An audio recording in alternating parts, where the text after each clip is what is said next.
Hello friends, welcome to our channel Let's Learn English. I hope you are all fine. तो अपनी story series में आज मैं फिर हाजिर हूँ एक नई स्टोरी के साथ जिसमें हम ग्रामर पार्ट, करेक्ट प्रोनाउंसिएशन, काफ़ी सारे वर्ब की सेकंड फॉर्म सीखेंगे। तो चलिए शुरू करते हैं आज की अपनी स्टोरी जिसका टाइटल है uncle Tom and his neighbourhood. तो अंकल टॉम ये एक आदमी का नाम है और उसका पड़ोस, उसके पड़ोसी। आफ्टर एक्सप्लोरिंग मैनी प्लेसेस, काफ़ी सारे जो प्लेस थे उनको एक्सप्लोर करने के बाद uncle Tom finally zeroed in and built his house in a beautiful location in a hill station. काफ़ी सारे जगह को एक्सप्लोर करने के बाद अंकल टॉम ने फाइनली, जीरोड होता है सेंटर होना, मतलब सेलेक्ट करना, एक केंद्रित होना। तो फाइनली केंद्रित हुए एंड एक जगह पर एंड बिल्ट हिज हाउस, और अपना घर बनाया इन ए ब्यूटीफुल लोकेशन, एक बहुत ही सुंदर लोकेशन पर, इन अ हिल स्टेशन, एक पहाड़ी स्टेशन में, एक पहाड़ी जगह में। द एरिया वॉज लस green, field with green plants and tall trees.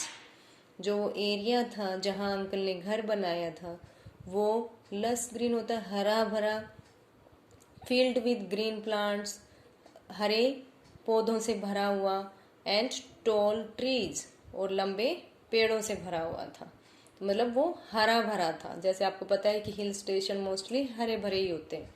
सून सीगर ही मैनी पीपल, बहुत सारे लोग, got attracted by the beauty of that area. तो बहुत सारे जो लोग थे वो अट्रैक्ट हुए, आकर्षित हुए, by the beauty of that area, उस एरिया की सुंदरता से, उस एरिया की ब्यूटी से, and started building their houses there, और उन्होंने शुरू कर दिया बिल्डिंग देयर हाउसेज, अपने घर बनाना, देयर, वहाँ। अनफॉर्चुनेटली, अनफॉर्चुनेटली होता है दुर्भाग्यवश, they did it at the cost of the trees. They did का मतलब होता है उन्होंने किया, इट इसे, at the cost of the trees, पेड़ों की कीमत पर। जैसे कि आपको पता है कि अगर बहुत सारा हरा भरा एरिया है तो हमें घर बनाने के लिए उन पेड़ों की कटिंग करनी पड़ती है।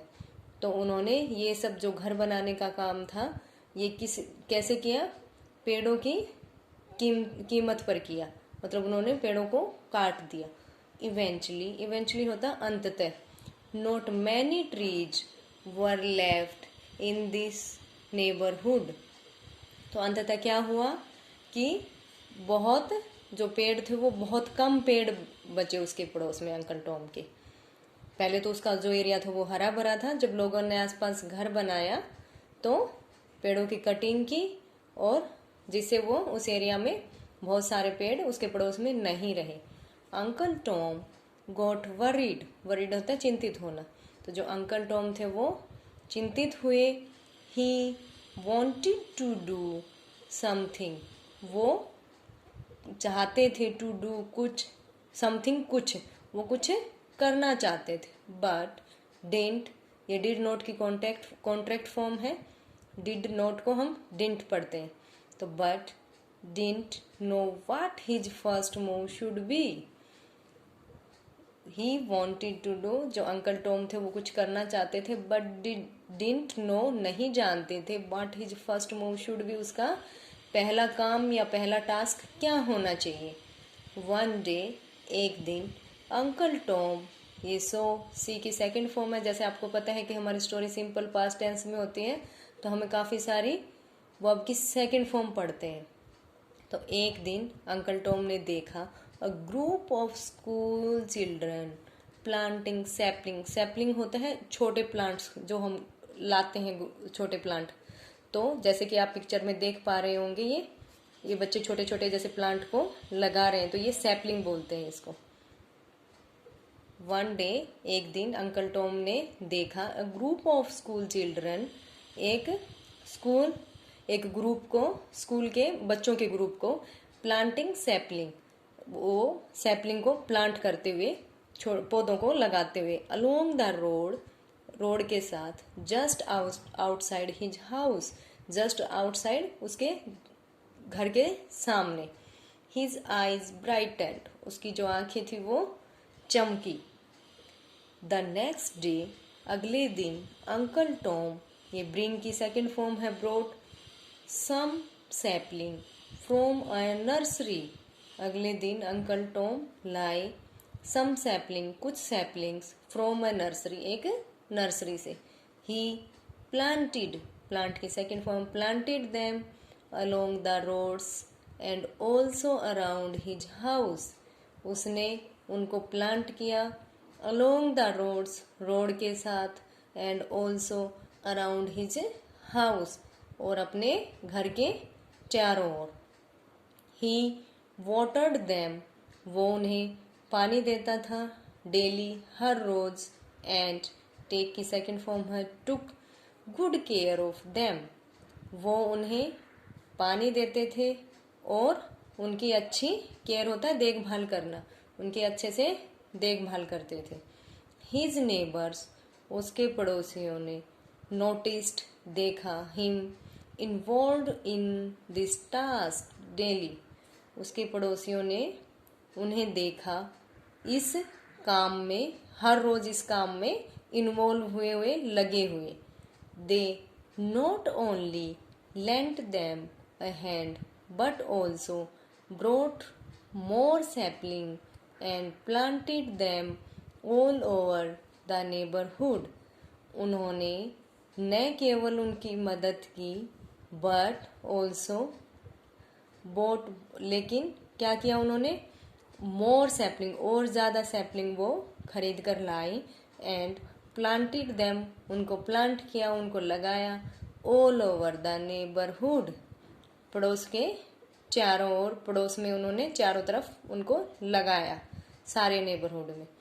विद इन अ मंथ, एक महीने के अंदर, the sapling started growing, start की सेकेंड फॉर्म है स्टार्टेड, तो एक महीने के अंदर जो सैपलिंग थे, जो छोटे छोटे प्लांट थे, उन्होंने ग्रो करना शुरू किया।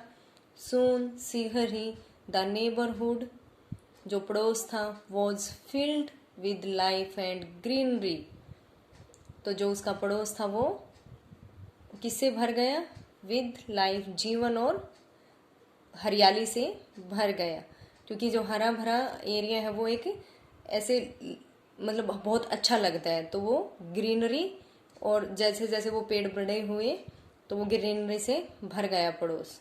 तो मोरल क्या है इस स्टोरी का, प्रिजर्व होता है संरक्षित करना, एंड नर्चर होता है पालन पोषण करना, द इन्वायरमेंट, इन्वायरमेंट को, पर्यावरण को संरक्षित करो, पालन पोषण करो उसका, which will save everyone's future, जो क्या करेगा, हर किसी के फ्यूचर को, भविष्य को सेव करेगा, रक्षा करेगा। तो इस स्टोरी से हमें क्या सीखने को मिला कि हमें पेड़ों को नहीं काटना चाहिए, और मजबूरीवश अगर हमें काटने पड़ भी रहे हैं तो उनकी जगह पे हमें और पेड़ लगाने चाहिए, क्योंकि अगर हम इन्वायरमेंट को नर्चर करेंगे, उसको प्रिजर्व करेंगे, उसको संरक्षित करेंगे, तो वो हमारे लिए, हमारे फ्यूचर के लिए हेल्पफुल रहेगा, क्योंकि आपको सबको पता है कि पेड़ों से ही हमें ऑक्सीजन मिलती है, तो पेड़ हमारे लिए बहुत ज़रूरी है। तो आई होप ये स्टोरी आपको अच्छी लगी होगी। अगर आपको ये स्टोरी अच्छी लगी, आपने इससे कुछ सीखा, तो please like it, share it and subscribe my channel. अगर आपके कुछ कमेंट हैं, आप चाहते हो कि इसको और बेटर बनाया जा सकता है और अच्छा किया जा सकता है, तो प्लीज़ कमेंट सेक्शन में अपना सुझाव दें, जिसे हम और इम्प्रूव कर सके। तो मिलते हैं नेक्स्ट वीडियो में, तब तक के लिए bye bye, take care, have a nice day.